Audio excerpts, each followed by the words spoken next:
안녕하십니까. 주식회사 미래하우징 대표 임재민입니다. 오늘은 저희가 과천에 지은 상가주택이 이제 준공을 앞두고 있어서 오늘 현장에 한번 나와봤습니다.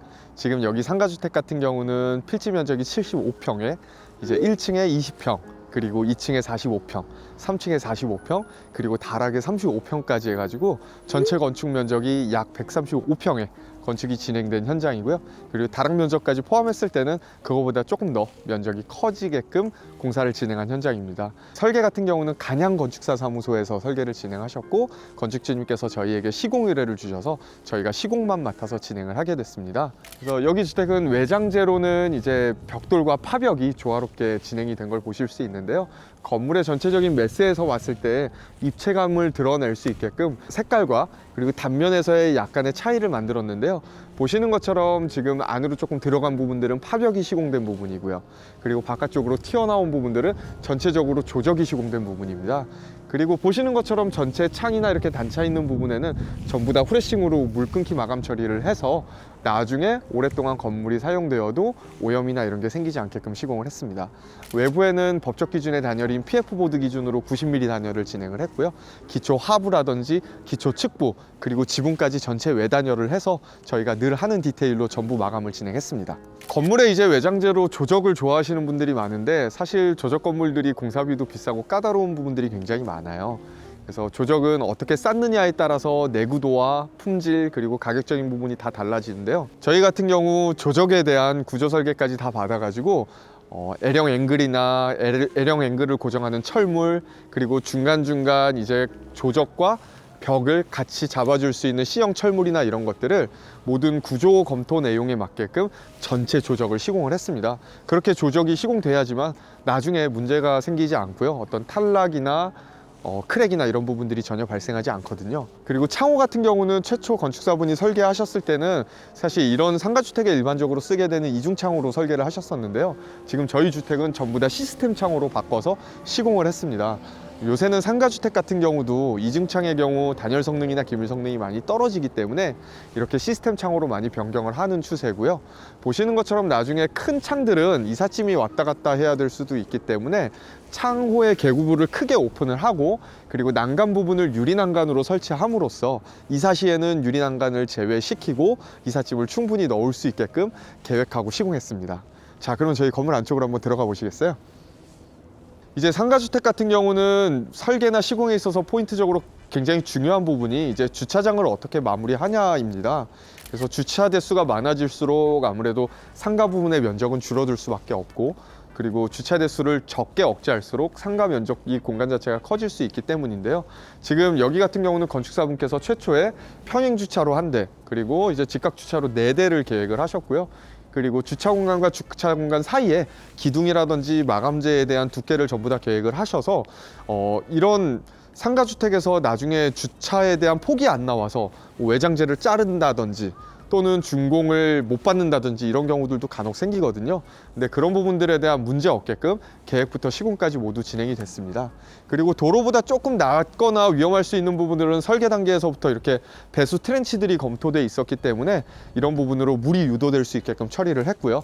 그리고 배수 트렌치도 나중에 차가 밟을 수 있는 위치이기 때문에 무소음으로, 또 차량이 밟았을 때 전혀 문제가 없는 이제 트렌치를 설치를 해서 배수 처리를 작업을 했습니다.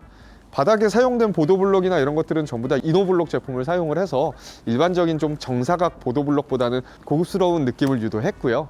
그리고 천장이나 이런 주차 공간에 대한 마감들은 전부 다 금속 마감재를 활용을 해서 유지 관리에 편할 수 있게끔 계획을 했습니다. 그래서 저희 여기 과천 상가주택 같은 경우는 건축사님께서 최초의 설계를 계획하셨을 때 이렇게 보행 동선과 주차 동선을 확실하게 구별짓기를 원하셨어요. 바닥에 마감재를 서로 다른 마감재를 사용을 했고, 또 이 상가주택들이 사실은 어떤 주차 공간이나 또 많은 사람들이 이용을 하는 건축물이다 보니까 조금 프라이버시적으로 좀 약하거나 또는 외부 보안에 대해서 조금 우려가 있으신 분들이 있는데요. 이렇게 작은 난간이라도 설치를 하게 되면 외부에서 봤을 때 조금 더 독립된 느낌을 낼 수도 있고, 경관 조명들을 설치를 해서 야간에 또 이렇게 분위기적으로도 연출할 수 있는 장점이 있습니다. 그래서 보시는 것처럼 주차 부분은 이렇게 보도블록으로 마감을 했지만 보행 부분에 대해서는 저희가 석재를 사용을 해서 마감을 한 걸 보실 수 있고요. 그리고 이 안쪽으로 들어오게 되면은 이 안에 공간이나 이런 부분들이 보시는 것처럼 이렇게 담장으로 둘러싸여 있는데, 이런 둘러싸인 공간 안에서 자전거나 이런 것들을 충분히 보관을 해서 외부에서 봤을 때 그냥 오픈된 것과는 확실히 차단이 돼 있는 느낌을 낼 수 있게끔 전체적인 설계가 계획돼 있었던 현장입니다. 그리고 특징적인 부분으로 말씀을 드리면 상가 자체가 사실은 전면에 나와 있는 상가주택이 많은데, 여기는 건축주님과 건축사님이 설계를 하실 때 어떤 상가의 전면성보다는 어떤 거주하시는 분들의 보행 동선을 우선으로 보셨습니다. 그래서 대부분의 상가주택들이 좀 상가가 앞으로 나오게 되면 거주하시는 분들의 보행 동선이 뒤로 가거나 옆으로 돌아가는 경우들이 훨씬 많은데요. 여기 주택은 전면에서 이렇게 보행 동선이 먼저 형성되기 때문에 어떤 프라이버시적인 부분이라든지 보안 부분, 이런 것들을 훨씬 더 계획감 있게 할 수 있었고요. 보시는 것처럼 여러 군데의 CCTV들이 사각이 없게끔 전체 설치가 돼 있어서 거주하시는 세입자분들께서 어떤 보안에 대한 걱정을 하지 않게끔 최초 설계부터 계획이 잘 되어 있었습니다. 그러면 한번 저희 상가 쪽으로 한번 들어가서 보시면요. 상가는 이제 통상 세입자분들이 들어와서 인테리어나 마감을 진행을 하기 때문에 저희가 1차적인 작업만 마감을 한 상태고요. 보시는 것처럼 창호라든지 그리고 뒤쪽에는 이제 폴딩도어로 구성을 해서 나중에 여기 세입자분이 들어왔을 때 단순히 앞쪽 주차장을 메인으로 바라보는 게 아니라 뒷마당을 바라볼 수 있게끔 계획을 한 게 특징이에요. 그래서 이 부분들이 전체 폴딩 창호로 계획이 돼 있기 때문에 이렇게 열고 나가게 되면은 저희가 법적 조경 면적을 이 건물 뒤쪽으로 최대한 맞춰 놓은 걸 보실 수 있고요. 그리고 바닥에도 이렇게 블럭으로 마감을 해서 나중에 이 실내와 실외를 조금 오픈하고 또 상부에 있는 처마 부분을 통해서 비를 피하면서 어떤 카페나 이런 다양한 근생시설이 입주할 수 있게끔 설계부터 계획이 돼 있었습니다. 그래서 이렇게 바닥 부분이라든지 상부에도 이렇게 작은 지붕과 처마가 법적 기준에 잡히지 않는 범위 안에서 튀어나와 있어서 이 부분들이 관리나 이런 부분들이 편할 수 있게끔 계획된 걸 확인하실 수 있고요. 실내 쪽으로 다시 들어와서 보시게 되면은 지금 천장 같은 경우 전부 압출법 단열재로 단열이 되어 있는 걸 보실 수 있으세요. 이 상가 천장 같은 경우도 아무래도 주택보다는 단열에 취약한 공간일 수밖에 없거든요. 그래서 보시는 것처럼 보의 전체 3면을 전부 다 단열재로 꼼꼼하게 시공을 해놓은 걸 보실 수 있고요. 이런 단열재 시공도 일체 타설이 아니라 최대한 골조공사가 완료된 시점에서 저희가 후시공을 진행함으로써 단열이나 열교에 문제가 없게끔 진행한 걸 확인하실 수 있습니다. 자, 그럼 한번 상가를 한번 둘러보셨고요. 이제 나가서 한번 저희 건물의 1층과 2층도 한번 둘러보도록 할게요.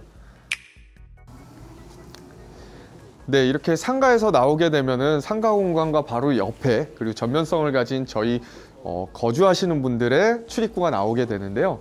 이 출입구 쪽으로 오시게 되면 안쪽으로 좀 한번 들어와서 자동문이 이렇게 달리게 됩니다. 그래서 외부 쪽이 아니라 내부 쪽에 자동문이 있다 보니까 보안적으로 굉장히 장점이 있고요. 또 가까운 위치에 우편함이 있어서 세대별로 우편물을 쉽게 확인할 수 있습니다. 그리고 안으로 자동문을 열고 들어오시게 되면요. 가장 먼저 위치한 게 이제 엘리베이터와 CCTV 박스입니다. 이렇게 상부 CCTV 박스 같은 경우는 이렇게 들어오시는 분이 전체적으로 CCTV 구성이 어떻게 되어 있는지 확인할 수 있기 때문에 상대적으로 여기는 좀 보안에 예민하게 다 돼 있구나 라는 걸 느낄 수 있어서 통상 이렇게 상가주택 건축물들은 보여지는 위치에다가 통상 이렇게 CCTV 박스나 모니터를 설치를 하고 있습니다. 그리고 엘리베이터는 이제 장애인용 엘리베이터를 설치를 하게 되면은 전체적으로 건폐율이랑 용적률에서 해당 엘리베이터 공간만큼 제외를 받게 되는데요. 장애인용 엘리베이터가 꼭 모든 건물에서 다 이점을 주는 건 아니에요. 이런 복도 폭이나 이런 부분들이 같이 늘어나는 부분이 있기 때문에 해당 부분에 대해서는 설계 단계에서부터 잘 검토를 하시게 되면 우리 건물에는 설치하는 게 나을지 아닐지 판단하실 수 있을 겁니다. 그리고 이렇게 장애인용 엘리베이터가 설치가 되면은 보시는 것처럼 점자 블럭이나 이런 높이 이런 것들이 기본적으로 정해지는 부분들이 있고요. 그리고 저희 주택의 지금 복도를 보시게 되면 벽체는 전부 다 포세린 타일로 마감을 했습니다. 훨씬 더 깔끔하고 또 견고한 느낌을 줄 수 있다는 게 장점이고요. 반대로 이렇게 천장이나 일부 벽체만 무늬코트로 마감을 진행을 해서 전체적으로 좀 가성비가 좋게끔 마감을 진행했습니다. 계단은 전체 포천석으로 마감을 했고요. 네. 그러면 저희 건물에 한번 2층으로 올라가서 저희 세입자분들 세대는 어떻게 구성이 되어 있는지 한번 보여드릴게요. 네, 저희 이제 임대 세대 복도에 한번 올라와 봤는데요. 지금 복도 같은 경우는 좀 하나 보여드리고 싶은 게 보시는 이 창호입니다. 통상적으로 상가주택의 복도 같은 경우는 이제 통상 이 좌우면에 인접대지랑 인접해 있는 창이 되는 경우가 많기 때문에 방화창으로 설치를 하는데요. 통상 일반 창으로 방화창을 구성하는 경우가 훨씬 많습니다. 그런 경우에는 어떤 방화에 대한 기능성은 충족하지만 사실상 단열 성능이나 기밀 성능은 너무 떨어지는 경우들이 많거든요. 그래서 저희 같은 경우는 이렇게 복도에 있는 창이지만 보시는 것처럼 레아웃 시스템 창을 사용을 해서 방화적인 성능도 만족하면서 또한 단열과 기밀 성능도 같이 좀 잡았습니다. 이 복도 쪽에 우풍이 많게 되면 아무래도 현관문을 통해서 실내로 유입되는 공기가 많을 수밖에 없고, 그런 경우에는 거주 세대의 단열 성능이 많이 하락하거든요. 그래서 좀 사소한 부분이지만 이런 부분들도 신경을 쓰면 상가주택도 마찬가지로 단열이나 이런 부분들에 대해서 훨씬 일반적인 건물들보다는 보완된 결과를 얻으실 수 있습니다. 자, 한번 이제 저희 임대 세대로 한번 들어가 볼까요? 자, 저희 임대세대 쪽에 한번 들어와 봤는데요. 최초 설계 시에는 이 공간 자체가 현관이 조금 작게 구성되어 있었어요. 그래서 중문이 여기 설치되고 신발장이 한 요 정도 폭으로 계획이 돼 있었는데, 저희가 주택 쪽을 설계도 실제로 하고 또 시공도 많이 하다 보니까 이런 부분들은 막상 세입자분들이 오셨을 때 수납이 적은 게 사실은 더 중문이 없는 것보다 불편하실 수 있거든요. 그래서 건축주님께 저희가 변경에 대해서 제안을 드렸고, 이 부분을 중문을 하지 않는 대신에 신발장 자체를 조금 넓게 펼쳐서 보조적인 수납 공간으로 활용을 하는 게 어떠시겠냐라고 제안을 드렸습니다. 그리고 보시는 것처럼 이렇게 선반들을 이 끝에서부터 끝에까지 넉넉하게 설치를 했는데요. 이 중간중간 선반들은 이렇게 드러내고 나중에 세입자분께서 조금 수납적인 공간의 여유로 활용할 수 있게끔 작업이 돼 있고요. 그리고 이 지금 들어오는 출입구에서 이 하부 쪽에 간접등이라든지 상부 쪽에 간접등을 구성을 해서, 요새는 인테리어적으로 가장 중요한 게 사실은 재료적인 부분보다는 이런 조명에 대한 부분들이 훨씬 많으세요. 그래서 조명에 대한 간접 구성을 최대한 많이 넣어서 어떤 은은한 분위기를 최대한 낼 수 있게끔 구현을 했습니다. 그리고 지금 이 세대 같은 경우는 남쪽을 바라보는 세대인데요. 보시는 것처럼 남쪽으로 도로가 면해 있기 때문에 통창을 크게 시스템 창호를 설치를 해서 어떤 상가주택에서 느낄 수 있는 답답함 없게 설계부터 시공까지 진행된 걸 보실 수 있습니다. 그래서 이렇게 리프트 슬라이드 방식의 시스템 창호를 설치를 해서 옆으로 창을 열었을 때 큰 개방감이라든지 방충망 그리고 난간을 모두 설치를 했는데요. 일반 난간을 설치를 하게 되면 아무래도 이 열리는 부분에만 난간이 설치되는 게 아니라 이 건물의 끝에서 끝까지 난간이 설치가 되는 경우가 훨씬 많아요. 그런 경우에서는 외부에서 봤을 때도 좀 아쉬운 부분들이 생길 수밖에 없고 미관적으로도 좋지 않기 때문에 저희는 보시는 것처럼 난간을 이 안쪽에다가 설치를 해서 디자인적인 부분과 기능적인 부분들을 모두 충족할 수 있게끔 시공을 진행을 했습니다. 그리고 이 창 같은 경우는 KCC에서 나오는 시스템 창인데요. 나중에 사후 관리에 대한 이점도 있고요. 그리고 기밀이나 단열 성능도 충분해서 저희가 상가주택이나 이런 임대주택 같은 경우는 이제 임차인분들 바뀔 때마다 관리가 들어가거나 하는 일이 많기 때문에 이런 브랜드 창을 사용을 하는 경우가 있고요. 브랜드 창호를 사용하더라도 이중 창호를 사용을 하는 게 아니라 이렇게 시스템 단창으로 구성을 해서 일사 에너지라든지 기밀 성능 그리고 단열 성능을 모두 만족할 수 있게끔 계획을 하고 있습니다. 자, 그래서 여기 주택 같은 경우는 들어와서 보이시는 거실에서 주방과 거실이 이렇게 같이 하나로 묶여 있는 걸 보실 수 있어요. 그래서 주방 같은 경우는 최대한의 공간 효율을 내기 위해서 가장 긴 벽 쪽에다가 설치를 했고요. 그리고 조리대와 개수대가 모두 위치를 해 있고, 세입자분께서 혹시라도 세탁기나 이런 것들을 갖고 들어오시지 않더라도 사용하실 수 있게끔 빌트인 세탁기까지 모두 설치를 완료했습니다. 보이시는 옆쪽에는 냉장고가 들어갈 공간을 넉넉하게 확보를 해놨고요. 그리고 천장이나 이런 데를 보시게 되면 전체적으로 라인 조명이나 매립등 그리고 간접 조명으로 구성해 놓은 걸 보실 수 있는데요. 보시는 것처럼 이 상가주택들 자체가 대부분 1조 사선을 많이 적용받아요. 저희 주택도 이따 위에서 올라가서 보시게 되면은 1조 사선이 들어오는 범위가 굉장히 넓어서 건물의 어떤 높이라든지 그리고 4층 세대의 면적이라든지 이런 부분에서 사실 굉장히 약점이 된 부분들이 많습니다. 그래서 이를 극복하고자 최대한 어떤 설비적인 부분에 대한 내용이 아니라면은 천장고를 실내에서 최대한 높이기 위해서 노력을 하고 있는데요. 보시는 것처럼 임대 세대에 에어컨이 들어오는 위치만 이렇게 등박스를 구성을 해서 안쪽으로는 간접등을 만들고 거실 층고를 높였고요. 반대쪽으로는 이제 커튼 박스를 만들어서 외측부 쪽으로도 간접등이 나가고 또 커튼이 설치됐을 때 이런 부분들이 충분히 가려지게끔 계획하고 시공된 걸 보실 수 있습니다. 사실 이런 디테일한 부분들이 애초에 도면에 반영돼 있던 건 아니지만요. 저희가 설계부터 시공까지 같이 할 수 있는 회사이기 때문에 이런 디자인에 대한 인테리어 미팅, 재료, 그리고 어떤 천장도나 전열, 전기까지도 저희가 도면을 다시 다 그려서 건축진흥과 미팅을 진행을 했고요. 그 결과 현장에서 저희가 시공해서 할 수 있는 결과물을 최대한의 좋은 성과물로 만들어낼 수 있었습니다. 이쪽 끝에 쪽으로 가게 되면은 이제 안방이 있는데요. 안방 같은 경우는 저희가 이 아까 말씀드린 것처럼 남쪽으로 오픈되는 게 장점이기 때문에 이쪽에도 큰 통창을 진행을 했습니다. 다만 이 창은 나중에 뭐 이삿짐이 들어오거나 하는 창은 아니기 때문에 이제 인면 분할을 통해서 시스템 창호에 열리는 부분을 이렇게 난간 높이에 맞춰서 설치를 했고요. 이런 식으로 창호가 설치가 되게 되면은 별도의 난간이 추가되지 않아도 안전에 대한 부분이라든지 그리고 개방감을 최대화할 수 있기 때문에 많이 사용하는 방법입니다. 그리고 시스템 창호에 이 얇은 단창으로 들어가기 때문에 하부에 생기는 이런 선반 같은 부분들은 인조 대리석으로 마감을 해서 창호와의 이 선반 부분이 좀 컬러감으로 일체를 이루게끔 했고요. 최대한 얇은 걸레바지를 시공함으로써 요새는 아무래도 몰딩이 많은 것들을 좋아하지 않으시기 때문에 이런 전체적인 라인들이 최대한 슬림하게 완성되면서도 공사 비용적으로는 많이 발생되지 않게끔 계획을 했습니다. 이 안쪽에는 작은 이제 드레스룸이 위치해 있는데요. 이제 기본적으로 건축주님께서 빌트인 붙박이장을 하나 넣어주셨고 나중에 세입자분께서 이 공간을 조금 자유롭게 쓰실 수 있게끔 계획이 돼 있고요. 그리고 이런 부분에 이제 아까 말씀드린 저희 복도의 외부에 접하는 창과 마찬가지로 실내에서도 방화창이 설치돼야 되는 부분은 이렇게 레아우에서 나오는 방화 시스템 창호를 설치를 해서 단열 성능과 방화 성능을 모두 만족할 수 있게끔 설치했습니다. 나가게 되면은 이제 아까 보여드렸던 가장 입구 쪽에 있는 작은 방과 화장실을 이제 보여드릴 건데요. 이제 거실에서 연결된 가장 가까운 위치에 화장실이 구성이 되고요. 보시는 것처럼 화장실은 전체 600에 600 포세린 타일로 해서 어떤 흡수율도 낮은 타일이고 또 매지도 많이 들어가지 않기 때문에 인테리어적으로 좀 큰 타일이 설치된 것처럼 보일 수 있게끔 시공을 했고요. 전체 인조 대리석이라든지 타일의 톤을 최대한 비슷하게 맞춰서 하나의 질감으로 느껴지게끔 계획 및 시공을 했습니다. 그리고 밑에 보시는 것처럼 화장실 공간들은 슬리퍼가 걸리지 않아야 되기 때문에 하부턱을 인조 대리석으로 구성을 해서 이 부분의 단차를 최대한 효율적으로 만들었고요. 그리고 샤워하는 공간이나 이런 부분들은 여기서 쓰는 물들이 바깥쪽으로 튈 수 있기 때문에 샤워 공간만 한 번 더 단차를 구성을 해서 이 샤워장에서 쓰는 물들이 또 이 세면대 쪽으로 넘어가지 않게끔 저희가 계획부터 시공까지 진행을 했습니다.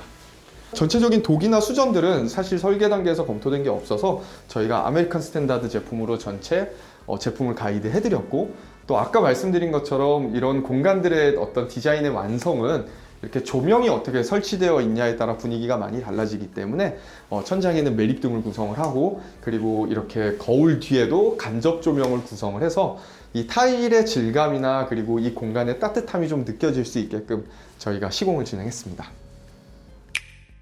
그리고 이제 마지막 방 같은 경우는 조금 작은 방인데요. 방으로 들어가는 부분에 대한 문틀은 저희가 조금 얇은 12mm 문선을 사용을 해서 전체적인 몰딩에 대한 두께감을 최소화했고요. 안으로 들어오게 되면 아까 안방에서 보셨던 것처럼 큰 인면의 시스템 창호가 위치해 있고 그리고 이 안쪽으로 들어가게 되면 다용도실이 보이게 됩니다. 그래서 다용도실 같은 경우는 비난방 공간으로 볼 수 있기 때문에 이 부분의 창호도 저희 외창과 마찬가지로 시스템 창호로 설치를 했고요.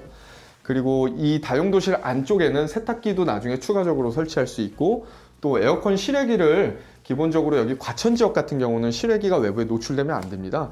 그래서 건축사분께서 설계할 때부터 이 공간을 계획을 하셨고 해당 부분에 실외기와 보일러를 같이 설치하는 쪽으로 계획이 돼 있어서 그대로 저희가 시공을 최대한 진행을 했습니다. 그래서 바깥쪽에 루버 셔터 같은 경우는 전동식으로 작동을 하기 때문에 쉽게 버튼만 누르면 열려서 여름철에 냉방을 할 때는 셔터를 열어놓고 사용을 하실 거고요. 그리고 그렇지 않은 겨울이나 이럴 때는 셔터를 닫아서 외기가 최대한 들어오지 않게끔 차단하는 역할을 해주게 됩니다. 이렇게 한번 세입자 세대를 전부 둘러봤는데요. 저희 주택 같은 경우는 지금 총 임대 세대가 4개 세대고요. 2층에 2개 세대, 3층에 2개 세대가 위치를 해 있는데요. 한 개 세대당 18평으로 지금 구성이 되어 있습니다. 그리고 각 세대는 보셨던 것처럼 투룸의 화장실, 그리고 전체적인 거실과 주방 공간, 그리고 다용도실로 구성된 걸 보실 수 있고요. 보시는 것처럼 설계 단계에서 저희가 계획된 평면을 바꾸거나 할 수는 없어요. 그렇기 때문에 시공 단계에서 검토할 수 있는 것들을 최대한 찾아서 저희가 시공사로서 할 수 있는 부분들을 최선을 다하고 있는데요. 보시는 것처럼 우리가 설비층에 조금이라도 여유가 있다면 그런 부분들을 내경 층고로 조금 더 확보한다든지 이런 것들을 계획할 때 조명이나 이런 인테리어적인 부분들을 최대한 가미해서 마감적인 퀄리티를 높인다든지 하는 방법들을 고민할 수 있습니다. 그래서 여기 같은 경우는 임대 세대가 지금 건축주님 입주하지도 않으셨고 지금 준공 처리 중인데 이미 4개 세대가 전부 다 계약이 다 됐고요. 그리고 여기 주택에 이제 제일 좋은 4층으로 올라가서 건축주님 세대는 어떻게 구성이 되었는지 한번 보여드리도록 할게요. 이렇게 단열 현관문을 열고 들어가게 되면은 현관이 작게 위치한 걸 볼 수 있습니다. 공간적인 한계상 현관 사이즈를 아주 크게 할 수는 없었어요. 그래서 나올 수 있는 공간에서 가장 효율적으로 시공을 진행을 했고요.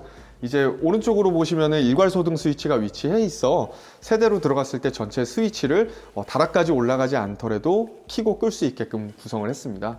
그리고 중문 같은 경우는 건축주님과 미팅을 통해서 주택 내부가 너무 답답해 보이지 않게끔 투명 유리로 해서 이렇게 3연동 도어를 설치를 했고요. 이 상가주택 같은 경우는 사실 설계적인 요소에서 제약받는 부분들이 굉장히 많아요. 특히 4층 같은 경우는 1조 4선을 적용받기 때문에 저희 건물 같은 경우는 남쪽을 바라보는 쪽이 아니라 북쪽을 바라보는 쪽에서 이제 1조 4선 적용으로 인한 건물의 면적에 대한 한계성이 있었습니다. 그리고 그거를 최대한 맞추기 위해서 사실은 각층이 좀 낮아진 부분도 있고요. 그렇지만 그 한계 내에서 과연 어떻게 평면을 구현을 하고 또 어떻게 시공하냐가 사실은 품질적인 부분들을 많이 좌우하게 되는데요. 보시는 것처럼 저희 주택은 이 공간 자체에 대한 공간감을 높이고 또 건축주님 이제 2분만 거주를 하실 거기 때문에 방의 개수를 많이 한다기보다는 너무 크지 않은 공간 자체가 답답하지 않게끔 개방감을 높이는 거에 최초 설계부터 계획이 돼 있었습니다. 저희 거실 부분의 창은 저희가 건물이 남쪽으로 굉장히 넓게 접해 있기 때문에 밑에 층보다도 훨씬 더 창의 좌우폭을 넓혀서 시공을 했습니다. 그래서 보시는 것처럼 창호의 방식은 이제 리프트 슬라이드로 유리 난간 구성된 건 동일하지만 양쪽이 다 열리게끔 했어요. 그래서 건축주님께서는 사실 이 주택 자체가 어떻게 보면은 남북으로 해서 주방까지 전체가 맞창이잖아요. 그래서 이런 창을 최대한 열어서 어떤 환기적인 성능이라든지 또 자연바람이 이렇게 흘러나갈 수 있게끔 극대화하기를 원하셨고요. 그래서 최초 설계된 것보다 저희가 창에 대한 사이즈라든지 그리고 구성이라든지 이런 부분들을 조금 더 건축주님이 원하시는 내용에 맞춰서 저희가 시공까지 진행을 했습니다. 이 높은 층고의 개방감을 최대한 더하기 위해서 저희가 난간 자체는 전부 다 유리 난간으로 해서 시공을 했습니다. 그리고 이 유리 난간도 브라켓이나 어떤 하부 발판이나 이런 것들이 있으면은 디자인적인 깔끔함이 조금 덜 할 수 있기 때문에 이 유리 난간이 설치되는 전체 부분들을 이제 하부에다가 브라켓을 매립을 해서 유리만 보여지게끔 최대한 디자인적으로 구현을 했고요. 이 가운데 공간 자체가 이 복도이자 다락의 하나의 브릿지 공간이 설계에서부터의 핵심이었기 때문에 이 부분을 최대한 살리는 쪽에 집중을 해서 공사를 진행했습니다. 그래서 이렇게 다락으로 올라가는 유리 계단이라든지 그리고 오픈된 천장 그리고 커튼박스나 간접등 그리고 이런 공간에서 천장이 오픈돼 있을 때 시공되기 가장 어려운 에어컨들을 어떻게 배치를 하고 또 디자인적으로 활용하고 시공하느냐에 따라서 공간의 완성도가 많이 달라집니다. 그래서 보시는 것처럼 시스템 에어컨 위치에만 저희가 커튼박스라든지 간접등 구성을 해서 이런 부분들이 너무 보여지기 싫지 않게끔 계획을 했고요. 그리고 복도로 올라가는 계단이란 이런 난간 부분들은 유리 난간으로 해서 최대한의 개방감을 만들고 뒤쪽에 보여지는 이 주방과 그리고 식당 공간 자체도 마찬가지로 거실과 똑같이 천장이 오픈되어 있어서 개방감을 누릴 수 있게끔 시공이 됐는데요. 이런 부분들의 대다수는 물론 설계 때부터 구현되어 있는 부분도 있지만 저희가 인테리어적으로 최대한 활용할 수 있는 부분들에 대한 내용들은 저희가 시공에서 검토를 해서 에어컨의 위치나 간접등의 위치 그리고 이런 내려오는 펜던트 조명 같은 것도 저희가 건축주님과 다 미팅을 통해서 하나하나 디자인적으로 고르고 조명 설계부터 인테리어 설계까지 한 번 더 진행을 한 주택입니다. 그래서 보시는 것처럼 바닥에는 원목마루가 깔려 있는데요. 전체적으로 기본 오크 컬러가 아니라 약간은 빈티지한 페인팅된 느낌의 오크 바닥재가 설치되어 있는 걸 보실 수 있어요. 이런 바닥재들 같은 경우는 아무래도 원목이다 보니까 관리가 어려운 거 아니야 생각하실 수 있는데, 실제 원목마루들은 전체가 원목으로 구성되는 게 아니라 강마루와 동일하게 하판에다가 원목 단판이 얇게 올라가게 됩니다. 그렇기 때문에 걱정하시는 것만큼 어떤 내구성이라든지 또는 뭐 강마루보다 약하다 이런 생각은 전혀 안 하셔도 되고요. 오히려 저는 내구성에 있어서는 강마루보다 원목마루가 더 좋다고 생각을 합니다. 이런 류의 마루들은 어떤 기스나 이런 것들에 대한 걱정도 많이 하시는데, 사실은 찍힘에 대한 약점이 있을 뿐이지 그 외에 모든 부분에서는 다 장점이 훨씬 많으세요. 그래서 저희는 사무실에도 지금 강마루를 설치를 해놨고 원목마루도 설치를 해놨는데, 저희가 신발을 신고 걸레로 청소를 해도 지금 아무 문제 없이 잘 사용을 하고 있습니다. 이제 저희 주택의 거실과 주방을 지나게 되면은 이제 안방 공간이 펼쳐지게 되는데요. 안방 같은 경우는 보시는 것처럼 전체적으로 붙박이장 구성을 했고, 그리고 천장선을 조금이라도 높이기 위해서 가운데 공간을 이렇게 올려서 우물식으로 계획을 했습니다. 이렇게 우물식 자체가 사실은 조금 옛날 디자인이라고 생각하실 수도 있는데, 천장고를 높여주는데 이만큼 효과적인 방법이 없거든요. 그래서 이런 부분들을 최대한 천장고를 높일 수 있게끔 저희가 인테리어 설계에서 반영을 했고요. 그리고 바닥 마루와 마찬가지의 색깔과 톤으로 보시는 것처럼 이 창 하부의 턱을 선반 부분을 마감을 한 걸 보실 수 있으세요. 그래서 이 목재 같은 경우는 무늬목에다가 마루와 비슷한 색상의 페인팅을 해서 전체적인 컬러감을 동일하게 만들어서 어떤 디자인적인 일체화를 좀 이뤘고요. 그리고 이렇게 아까 밑에 층에서 보셨던 것처럼 창호 쪽은 이렇게 난간 높이에 맞춰서 인명분할한 창호로 설치를 했기 때문에 어떤 난간이나 이런 거 없이 최대한의 개방감과 환기가 가능하게끔 했습니다. 그리고 단열이나 기밀적으로도 전혀 문제가 없고요. 마스터룸 같은 경우는 안쪽에 이제 전용 욕실이 위치해 있는데요. 화장실 조금 더 편하게 이용하실 수 있게끔 미닫이 문으로 계획이 되어 있었고요. 안으로 들어오게 되면 똑같이 이제 아메리칸 스탠다드 제품과 그리고 간접 조명으로 전체적인 분위기가 형성된 걸 보실 수 있으세요. 그래서 임대 세대에 쓴 것과 동일한 타일로 해서 전체가 마감이 되어 있고, 포세린 타일 600짜리를 사용을 해서 마감을 했습니다. 다만 양변기 같은 경우는 건축주님께서 이렇게 비대 일체형 양변기를 사용하기를 원하셨고, 해당 제품 같은 경우는 아메리칸 스탠다드에서 나오는 아쿠아 세라믹이라고 하는 제품인데요. 이 제품 같은 경우는 이 도기 자체에 한 번 더 코팅이 되어 있기 때문에 변기 자체의 어떤 이물질이나 이런 부분들에 대한 흡착이 훨씬 덜한 제품입니다. 그래서 코팅에 대한 비용들이 조금 더 들어가기는 하지만 유지 관리에 장점이 있고요. 안쪽으로 들어오시게 되면은 저희가 화장실이 또 외창에 접해 있기 때문에 이런 부분들의 창이 나중에 샤워를 하셨을 때 가볍게 환기를 하실 수 있게끔 계획되어 있는 걸 보실 수 있습니다.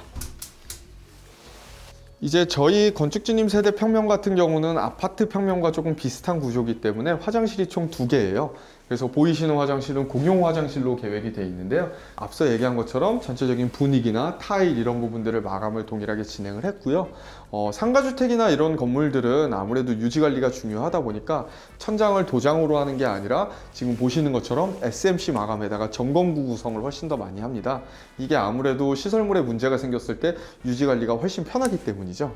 그래서 여기 주택 같은 경우는 전체 화장실의 천장은 보이시는 SMC로 전부 다 마감을 진행을 했습니다. 그리고 이렇게 뒤쪽으로 오게 되면 또 작은 방이 하나 있는데요. 작은 방에는 계획돼 있던 내용에 맞춰서 전체적으로 이제 붙박이장을 설치를 했고요. 그리고 마찬가지로 시스템 창호를 설치해 놓은 것도 보실 수 있습니다. 그래서 이 창 같은 경우는 원래 최초 설계 시에 조금 얕은 창으로 돼 있었는데요. 건축주님과 미팅을 통해서 이 창을 조금 높여서 개방감을 높이는 쪽으로 제안을 드렸고, 그리고 건축주님께서도 굉장히 만족하셔가지고 이 내용으로 시공까지 진행을 했습니다.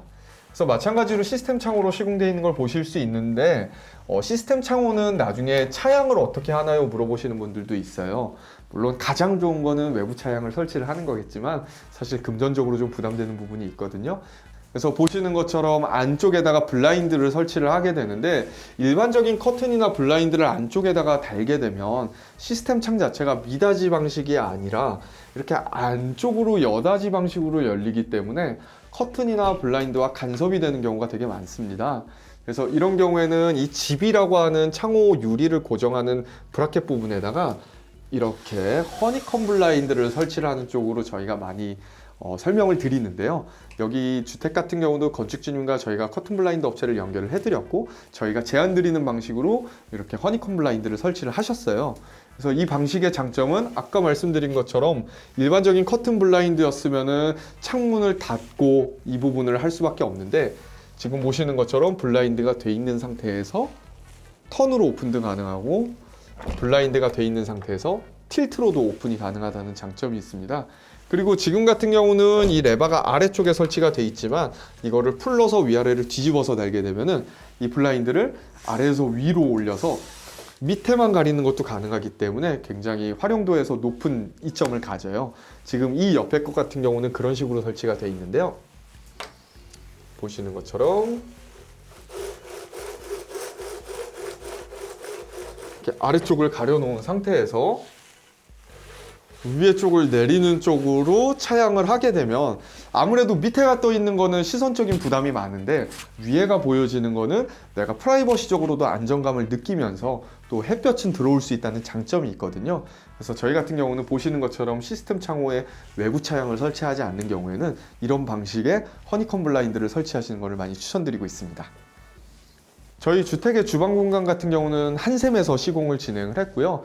너무 비싸지 않고 또 가격적으로 좀 합리적인 선에서 건축주님께서 제품을 고르셨습니다. 그래서 이런 브랜드 가구를 했을 때 장점은 아까 말씀드렸던 것처럼 사후 관리가 편하다는 점이 있고요. 그리고 여기 주택 같은 경우는 스위치 같은 경우도 건축주님께서 이 버튼에 대한 좀 조작감을 중요하게 생각하셔서 나중에 스위치 변경을 요청을 하셨는데요.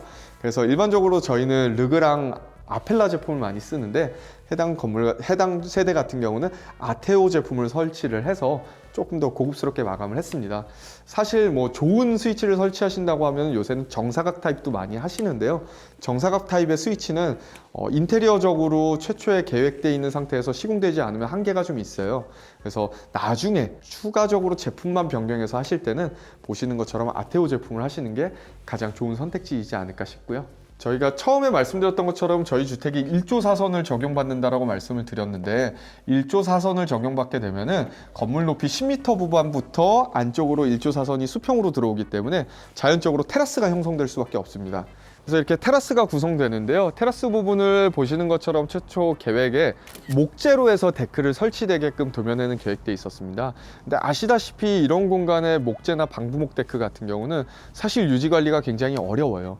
시간이 지나면 지날수록 부식될 수도 썩을 수도 있는데 교체나 이런 것들이 아무래도 높은 부분에 있다 보니까 외부 마당에 설치되어 있는 바닥 데크보다는 훨씬 유지 관리가 까다로울 수밖에 없거든요. 그래서 보시는 것처럼 하부 데크를 저희는 지금 합성목 데크, 울트라실드에서 나오는 합성목 데크로 변경을 해서 시공을 했고요. 이 밑에는 저희가 늘 하는 방식의 역전 지붕이 동일하게 들어가 있습니다. 최초에다가 시트 방수를 진행을 하고 단열재를 시공을 하고 그 위에 투수 방수지를 올렸고요. 그 위에다가 페데스탈을 이용해서 각관을 띄워서 전체적으로 이렇게 합성목 데크로 마감을 했는데요. 이런 식으로 마감을 하게 되면은 저희가 늘 말씀드리는 건물 전체의 외단열에 대한 부분들이 끊기지 않게끔 시공이 되고 또 데크라는 공간을 최대한 활용하면서도 유지 관리에 대한 부분들이 필요하지 않게끔 사용을 하실 수가 있으세요. 그리고 이렇게 띄워서 데크가 시공되기 때문에 덤으로 이런 조명 같은 것도 군데군데 요소적으로 배치를 해서 밤에 은은한 분위기라든지 또 인테리어적인 효과를 얻을 수 있다는 게 큰 장점입니다. 이제 들어가서 저희 주택의 남은 방이랑 그리고 가장 좋은 공간인 다락 공간도 한번 보여드리도록 하겠습니다. 네, 이 작은 방 같은 경우는 어떻게 보면은 방의 용도보다도 조금 수납에 대한 공간이라고 보시는 게 맞으세요. 그래서 마찬가지로 저희가 선반이라든지 블라인드 그리고 인면 분할된 창을 이용을 해서 난간에 대한 설치 없이 전체가 마감된 걸 보실 수 있고요. 해당 창 같은 경우는 지금 소방관 진입창으로 스티커가 붙어 있는데 기존에는 소방관 진입창이 이중 유리만 가능했었어요. 근데 작년에 이제 법규가 바뀌면서 소방관 진입창이 이중 유리로 했을 때는 단열적인 부분에 문제가 있기 때문에 유리 두께에 대한 부분의 기준만 맞추면은 삼중 유리로도 전혀 문제가 없어서 지금 이 창은 삼중 유리로 해서 전체가 시공이 되어 있습니다. 그리고 저희 주택에서 가장 좋은 부분인 한번 다락을 보도록 하겠습니다. 최초 설계 단계에서 저희가 시공 검토를 했을 때 밑에 층에서 올라오는 외부 복도와 이 다락 계단이 같이 맞물려 있는데 그 부분에서 머리 높이가 안 나오는 문제가 있었습니다. 그래서 저희가 건축사분과 논의를 해서 이제 뒤늦게 좀 설계를 이제 계단에 대한 부분을 수정을 해서 진행을 했는데요. 그러다 보니까 보다시피 계단 자체가 조금 외부 쪽으로 하나가 돌출이 됐어요. 물론 이 돌출되는 게 조금 보기 싫을 수는 있지만 어떤 기능적으로 문제가 없어야 되는 게 우선이기 때문에 해당 내용에 대해서 충분히 저희가 고지를 드리고 또 건축사분과 논의를 해서 도면 수정을 했습니다. 그리고 계단에 대한 마감재는 아까 저희가 창호 하부 턱에서 보셨던 것처럼 무늬목으로 전체적으로 마감을 진행을 해서 바닥 마감재와 최대한 일체화될 수 있게끔 디자인적인 부분을 구현을 했고요. 계단 올라가는 부분들도 넓은 폭 안에서 또 조명과 이런 부분들이 스텝에 구성될 수 있게끔 해서 전체적인 분위기를 완성했습니다. 그리고 이 유리난간 같은 경우는 고정이 어떻게 되냐고 궁금해 하실 분들이 있으실 텐데 지금 보이시는 이 마감벽 자체가 석고벽이 아니라 이게 금속벽이에요. 그래서 이 벽 자체를 전체를 구조에다가 저희가 앙카링을 해서 용접을 해가지고 전체 유리집을 이 벽체 안에다가 매립을 미리 해놨고요. 그 다음에 유리를 꽂음으로써 유리 자체가 전혀 이렇게 움직이거나 무너지거나 하지 않게끔 계획을 해서 시공을 한 걸 보실 수 있습니다. 그래서 무늬목으로 시공된 계단을 쭉 올라오게 되면은 저희 주택에서 핵심적인 부분인 다락 공간을 보실 수 있는데요. 이 작은 어떤 다락 거실 공간 같은 경우는 이제 손주분들이 오셨을 때 이 사선 청장을 보면서 자유롭게 놀 수 있게끔 구현을 했고요. 건축사분께서 가장 신경 쓰셨던 이 브릿지 부분을 통해서 왼쪽으로는 주방 공간, 그리고 오른쪽으로는 거실 공간이 이렇게 내려다볼 수 있게끔 설계가 되어 있습니다. 그리고 이 부분의 조도를 충분히 확보하기 위해서 저희가 이 천장 상부에다가는 라인 조명을 계획을 해서 설치를 했고요. 그리고 이 복도 공간을 따라 끝까지 오게 되면은 다락에 이제 어떻게 보면 하나의 또 추가적인 거실이 있는 건데요. 이 다락방 같은 경우는 1.8m라는 가중평균 높이 안에서만 허가가 나기 때문에 그 공간적으로 어떤 제약이라든지 이런 부분들이 있어요. 그리고 주거용으로는 쓰면 안 되고 그리고 난방 설치를 하면 안 되는 부분이 있습니다. 그래서 그런 법적 기준에 맞게끔 지금 다락방을 설치한 걸 보실 수 있고요.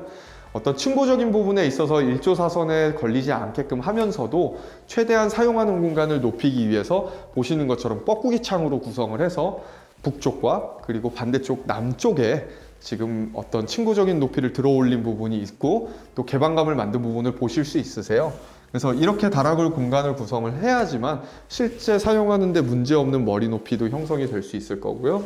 그리고 다락이 준다는 그런 답답함도 해소할 수 있는 부분이 생기게 됩니다. 그리고 이 다락 공간 같은 경우도 통상 상가주택들이 많은 건물들이 내단열을 하는 건물들이 많은데요. 저희는 전체 외단열로 구성을 해서 저희가 늘 하는 방식의 전체 건물의 외피 단열을 완성을 했고요. 그게 기초부터 그리고 기초 측부, 건물의 측부, 그리고 파라펫의 내측부와 외측부, 그리고 테라스의 바닥, 그리고 4층의 벽체, 지붕까지 모든 부분들이 끊김없이 연결될 수 있게끔 저희가 시공을 진행을 했습니다. 그럼 내려가서 한번 저희 건물에 대한 전체적인 이야기를 조금 더 해보도록 하겠습니다.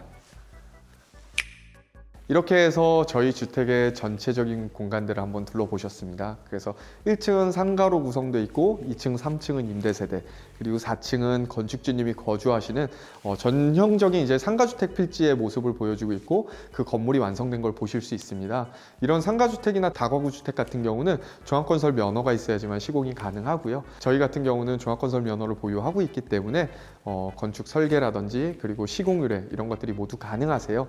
그래서 아까 보셨던 것처럼 사실 시공자가 또 이 도면을 어떻게 해석하고 또 인테리어적으로 어떻게 추가하느냐에 따라서 상가주택도 훨씬 더 훌륭해지고 또 기밀적으로 좋아지고 단열 성능이 좋아질 수 있는 부분들이 굉장히 많다고 생각을 하거든요. 그래서 저희는 상가주택도 단독주택에 대한 어떤 시공 디테일들을 최대한 가지고 시공을 하고 있기 때문에 건물에 대한 난방이라든지 이런 부분들에 대한 실제 성능이 다른 상가주택들보다 훨씬 잘 나오는 부분과 또 완성도가 있다라고 자부를 하고 있습니다. 그래서 그런 부분들을 좀 좋게 봐주셨으면 좋겠고요.